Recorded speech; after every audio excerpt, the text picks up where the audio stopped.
Alors, l'époux, comme le journaliste des Congo Fort revient sur la question de la Constitution. Moi, je pense qu'il ne faut pas être hypocrite. Quand on aime son pays, quand on aime son chef, on lui dit la vérité. Et j'ai eu à le dire à maintes reprises que le pays n'a pas un problème de texte.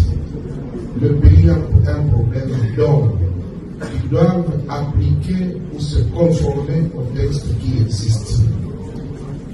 Tous ces débats-là, je crois que ce sont des débats politiciens. Et il faut qu'on en parle. Parce que si les gens commencent à vouloir imposer leur vue à tout le monde, ceci peut provoquer des réactions dans le sens contraire. C'est pour cette raison que nous disons que ceux qui ont des préoccupations qui concernent la Constitution, qu'ils viennent qu'on se mette autour d'une table et qu'on en parle. Il ne suffit pas de bénéficier de la caméra ou d'un micro d'un journaliste et puis vous commencez à dire voilà, la Constitution ne peut pas dépasser 17 ans.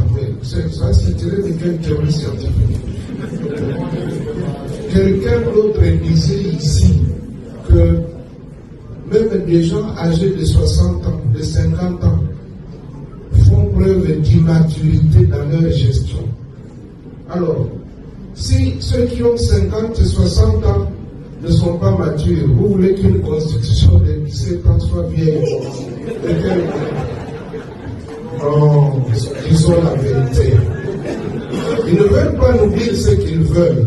Qu'ils le disent ouvertement. Nous savons que nous nous préparons.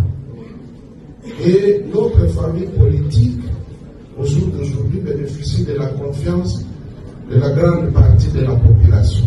Travaillons pour que nous puissions continuer cette action-là. Mettons-nous au travail. Évitons des petits jeux. Non. Moi, je suis pas dans ce débat-là. Et surtout, quand je constate que ceux qui se disent géniteurs, ceux qui devaient protéger cette constitution, ceux qui l'ont vantée contre vents et marées, quelques jours après, ils se réveillent, c'est eux qui disent qu'elle devient mauvaise. Alors, qu'allons-nous retenir? Ceux qui l'avaient dit avant, ils avaient dit avant, ou bien ceux qui disent